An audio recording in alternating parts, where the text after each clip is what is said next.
Rome, end of the second decade BC. Frost crunches on the stones of the road leading north to the Alps. Tens of thousands of legionaries march through the white silence, their metal sandals clanking on the ice like chains.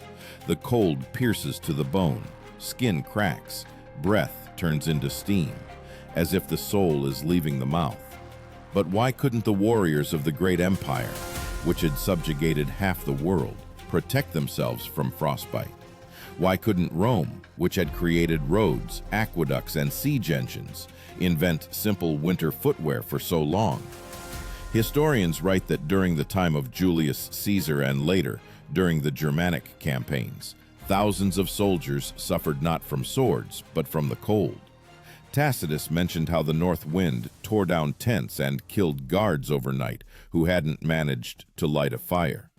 Archaeological findings in Germany show charred fire pits were found in the camps, but almost no pair of footwear adapted for snow. Legionaries wore open leather sandals, caligae, convenient for marching on the roads of Italy, but deadly in snow. Then, an almost forgotten item enters the stage of Roman history: leather winter boots that saved lives. They were called campaghi. These were sturdy boots made of thick leather with a soft sheepskin lining, fastened with straps up to mid-calf. They became a rare exception, a luxury accessible to officers or legionaries on distant northern frontiers. Imagine this image: a dark night, snow up to one's face, a legionary on guard, under a cloak of coarse wool, under chainmail, only thin leather straps, and these boots. Campaghi were not a fashion, they were salvation. One false step on the crusted snow, wet leather, and within an hour the man could no longer stand. Soldiers warmed their feet in the ashes of bonfires, dried their footwear on spears, and at dawn walked on the ice again. The term campaghi originated from the Latin word campus, field, camp. And in this name lay the essence. Footwear not for the city, but for field conditions, for campaigns where life depended on how firmly you stood on your feet. These boots became a symbol of endurance, just as the gladius was a symbol of strength. But the Roman army did not immediately adopt the innovation. Many old centurions considered campaghi a sign of weakness. According to them, a true warrior should be hardened by wind and snow. However, the harsh reality of the northern campaigns quickly showed. Without this footwear, legions melted away faster than their enemies could strike. In the cold lands of Gaul and Germania, every step turned into an ordeal. Blood in their veins thickened from the frost. Breath cut their lungs. And it was then that campaghi began to change the fate of the army. Quietly, without triumphs, without manifestos, a soldier who hadn't lost his toes could continue the fight. And if armor saved the body and the sword honor, then these leather boots saved the very existence of the Roman legion. But the path to their recognition was long, and cost the empire many frozen feet, frostbitten bodies, and lost victories. The cold, against which there was no shield, proved stronger than any enemy. And to defeat it, the Romans had to change the very philosophy of war, from proud endurance to sensible survival. It is from this moment that the history of winter footwear begins, which transformed into a weapon no less significant than a sword. For in harsh northern campaigns, winter didn't just slow the pace, it decided who would make it to spring. And those who didn't believe in the power of leather and fur would soon learn the price of pride, literally, on their own feet. Snow settled on helmets like gray hair on the heads of old men. Legions moved north to where even sounds froze in the air. The year was 41 AD. Emperor Claudius was preparing the army for a campaign into Britain. Tens of thousands of soldiers, centurions, slaves, mules, and blacksmiths crossed the Gallic plains where temperatures dropped below zero. The march lasted for weeks, and by the time the troops reached the coast, exhausted people hobbled on bleeding feet. It was then that Roman quartermasters began to massively supply soldiers with new footwear, campaggi. This footwear became Rome's first attempt to adapt the army to the climate and not vice versa. Campaggi were made from oxhide, coarse but durable, and had a sheepskin lining. The edges of the boot rose to the calf, secured by straps. For additional insulation, warriors inserted dry leaves or grease-soaked fabric inside. Iron spikes were sometimes hammered into the sole to prevent slipping on ice. Tacitus wrote that legions without winter clothing lost more men to the cold than to swords. And when archaeologists found charred fire pits in Germanic camps, they discovered metal buckles next to them, the only thing left of the campaggi. Each buckle was a mark of survival. Where they lay, someone had once survived the night, preserving their feet. The boots were expensive. A single pair cost the equivalent of 2 rations of grain, too much for a common soldier. Therefore, campaggi were initially worn only by centurions and legates, commanders for whom the cold could mean losing control of the legion. The Roman army was a machine of discipline. An officer had no right to catch a cold. If he could not stand on his feet, the entire chain of command collapsed. Legionaries, however, were forced to find their own ways of salvation. They wrapped their feet in rags soaked in animal fat, placed pieces of wool under their heels, and sometimes took footwear from slain enemies to avoid freezing. In one of the letters found at Vindolanda Fort in northern Britain, an unknown soldier asked for a pair of warm socks and thicker sandals to be sent. This is living proof. Even decades after the invasion, the Romans were still learning to survive the northern winter. It was then that the term insulae campagines, insulated campaggi, entered army usage. This was the name for improved boots where felt or fur was inserted between layers of leather. A simple, almost intuitive invention, yet it changed marching tactics. From this moment on, legions could move not only in summer, but also in winter. The image of those campaigns was like a march on the edge of cold. Soldiers walked through snow that crunched like sand in the Colosseum arena. Every breath cut their chests. Every stop turned into a struggle for warmth. Their steps resembled the beats of the empire's heart, slow, heavy, but unstoppable. Yet this victory over nature came at a high cost. Quartermasters had to transport hundreds of bales of leather, fur, and oil. Horses bogged down in the snow, wagons broke, and footwear supplies quickly ran out. Warriors repaired their boots right in the camp.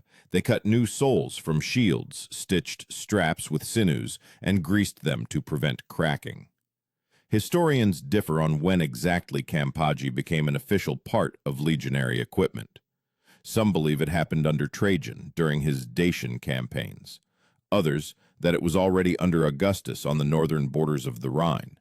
But all sources agree on one thing. Without this footwear, no campaign to the north would have been possible.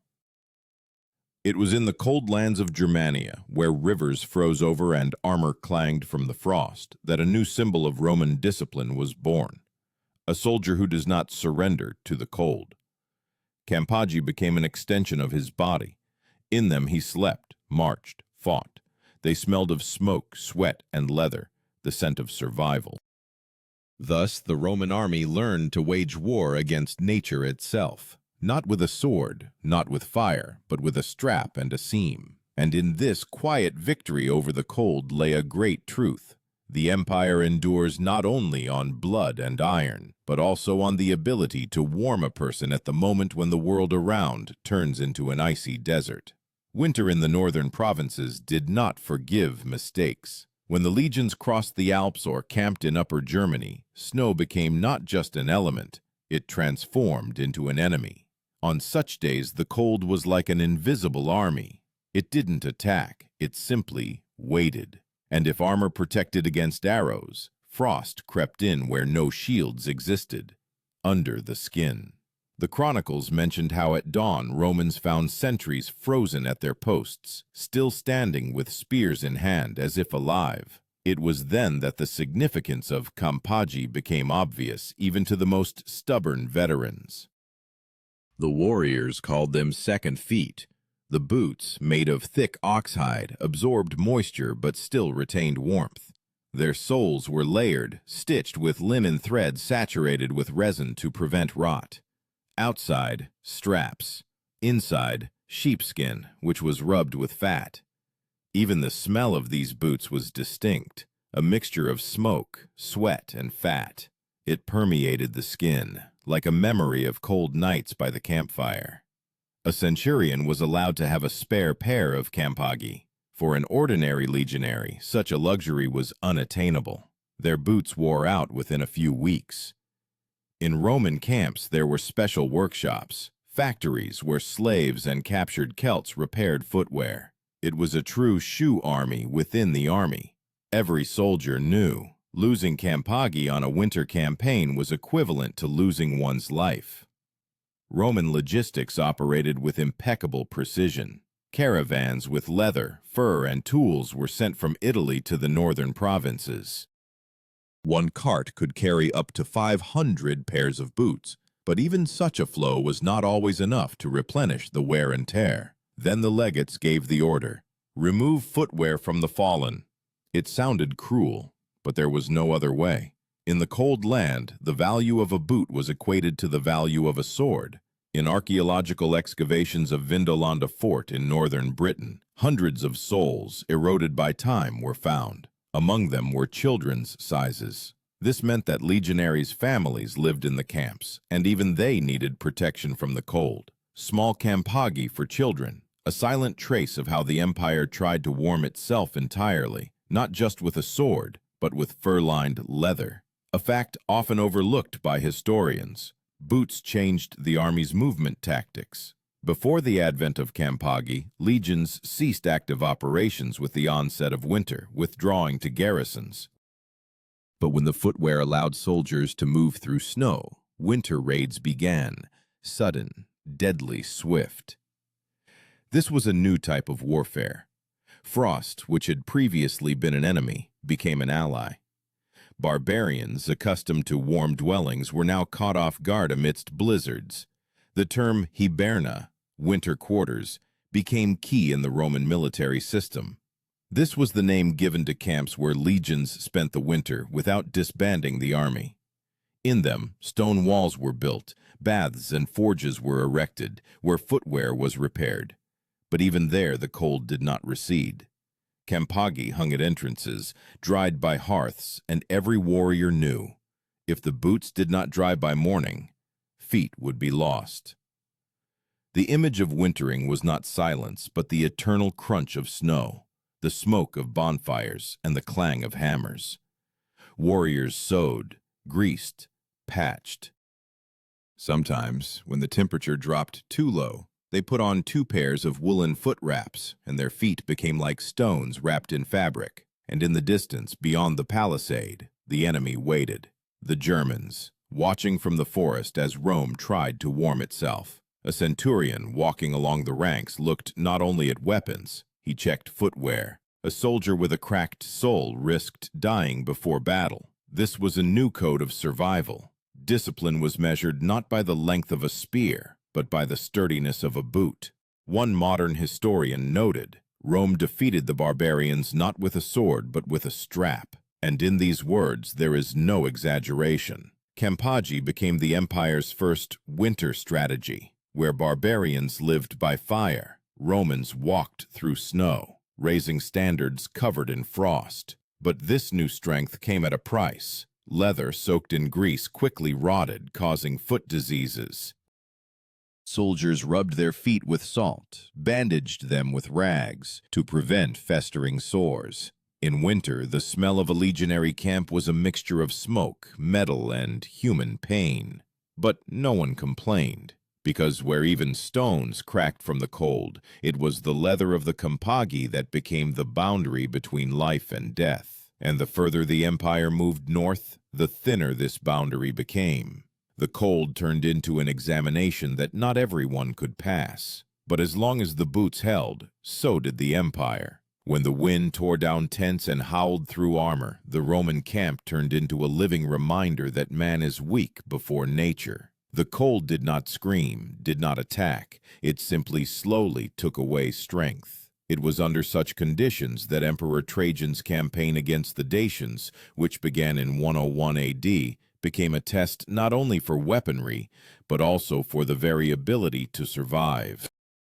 Winter in the Carpathians killed silently, and salvation once again came from Campagi. Those very leather boots that were now spoken of not as a luxury, but as a military tool. Legions moved through passes where even horses could not withstand the frost. Temperatures dropped below -10 by modern standards. The cold penetrated under chainmail, under tunics, under the skin. The Romans called this time the season without sound. Steps on the snow became muffled, voices drowned in the mist of breath. And amidst this silence, only one sound was constant: the crunch of leather boots freezing with each step. It was then that the legates first introduced a mandatory rule: to inspect footwear before leaving camp. Campagi became part of the formation inspection, alongside the sword and helmet. A boot, torn or soaked, was considered a threat to discipline. Because a soldier without footwear is not a warrior, he is a burden to his comrades. In one of the inscriptions found on a stone in the Romanian mountains, Fabricum Campaginum is mentioned. Craftsmen who repaired boots for the army. They received extra rations and exemption from guard duty. Without them, the army literally could not stand on its feet. Tacitus wrote that warriors who lost their footwear walked barefoot through the snow until they found a fallen comrade and removed the boots from him. This grim practice became a silent symbol of how cold equalizes everyone: the legate and the common soldier, the hero and the nameless recruit. Campagi, like all Roman engineering, evolved. By the mid-2nd century, models with double soles appeared, 2 layers of leather, between which wool was placed. Such boots retained heat twice as long, and soldiers could stand on guard for hours. They were called Campagi doublets. The soles were fastened with copper nails which left patterned tracks in the snow. Archaeologists later used these to determine the legion's route. The image of these tracks is striking: thousands of identical imprints receding into the white distance. No names, no faces, only the boot prints pressed into the ice. These are the traces of an empire that marched on, despite everything. At the same time, a new military term appeared: calceus militaris. This was the name given to improved campagi for officers. They were adorned with metal buckles, sometimes with an engraved legionary symbol, but their function remained the same: to protect from the cold. Even Emperor Trajan, it is said, wore similar boots during marches. On the bas-reliefs of Trajan's column in Rome, one can see soldiers in long cloaks and closed footwear assaulting Dacian fortifications amidst the snow. This is the first depiction of army winter equipment in history. However, cold was not the only enemy. Moisture soaking into the leather made the boots heavy. One legionary wrote in a letter, "After a day's march, my feet feel like they are carrying 2 stones." But no one complained, because a boot, no matter how uncomfortable, meant life. The warriors rubbed the leather with grease, wrapped their feet in wool, and when the boots got wet, they placed them by the fire until the leather blackened from smoke.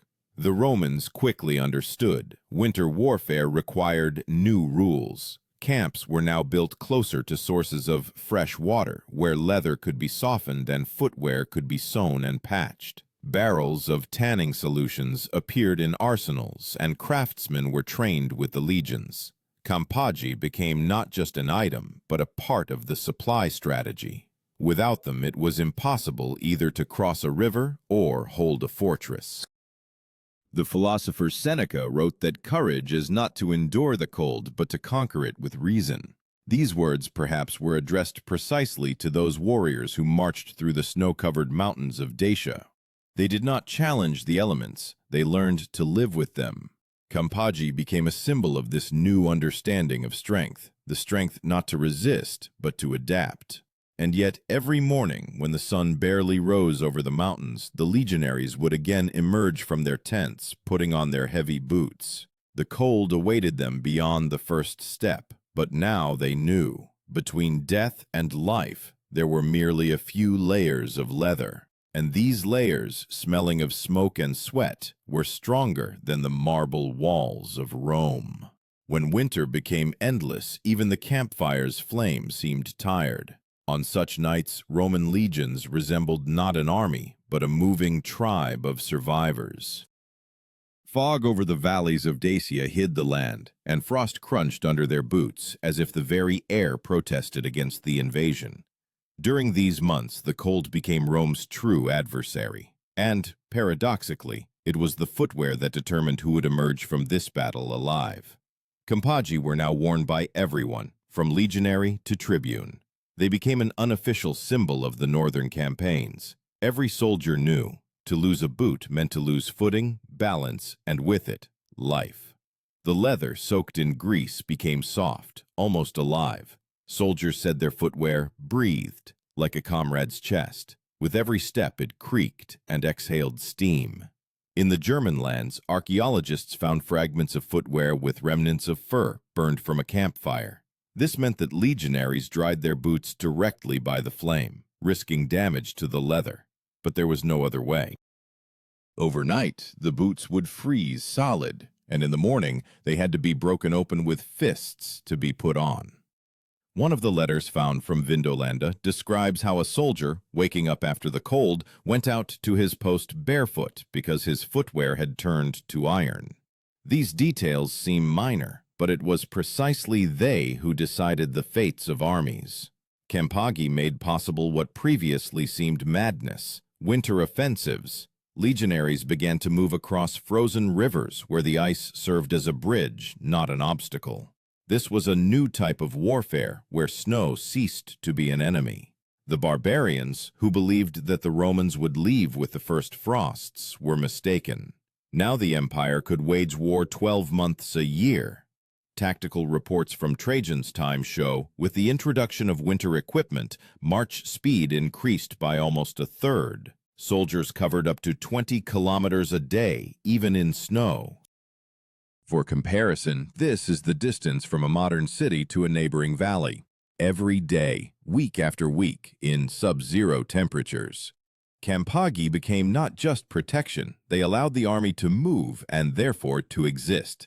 The term vexillation denoted a detachment separated from a legion for a specific assignment. It was precisely such detachments that most often went on winter reconnaissance raids. And in their equipment, Campaggi became as important as a sword or armor. Without them, a soldier could not make his way through an icy stream, could not stand in ambush, could not escape if the enemy attacked suddenly. Archaeological excavations show the footwear of those years was remarkably well designed. Soles were reinforced with copper spikes to prevent slipping, and the edges of the boots were padded with additional layers of leather. Inside, sheep's wool. Outside, a thick layer of lard grease. Each boot was made by hand. An entire artel of slaves and craftsmen could work in one camp. They toiled day and night, and the smell of tanned leather hung over the camp, mixing with smoke and iron. On such evenings, legionaries gathered by the fire. Some warmed their boots, some greased the soles, some simply watched in silence as sparks flew into the dark sky. The cold united them. There were no distinctions in rank, no Roman pride, only a common desire to survive until morning. Campaggi became a personal amulet. When someone died, their boots were passed to a comrade, not as an item, but as a part of their will. Historians note, the Romans' endurance astonished even their enemies. Barbarians recounted seeing legions march through snow for weeks without lighting fires so as not to reveal themselves. Soldiers slept in their boots to avoid losing warmth. In the morning, they simply got up and continued marching. These were not people. These were steps, transformed into a ritual. Yet the cold did not surrender. Foot diseases decimated legions like swords. Chronicles mention cases where entire cohorts were put out of action due to frostbite. But the army learned: greasing leather, drying footwear, bandaging feet. Campaggi did not make a soldier invulnerable, but they gave him a chance. And in winter warfare, a chance is already a victory. Thus, Rome gradually conquered not only people, but also the elements. The empire learned not to conquer nature, but to survive within it. And perhaps, precisely in this lay its true strength, not in conquests, but in the ability to keep going when any other people would have stopped. For winter tested not the army, but its spirit. And those who could warm their feet could also warm the empire. In spring, the snow finally began to recede. The earth slowly freed itself from its icy shackles, and with the first drops of meltwater, the smell of leather, smoke, and char spread through the camp. The Campaggi, blackened from winter, lay by the campfires. They were cleaned, mended, and dried.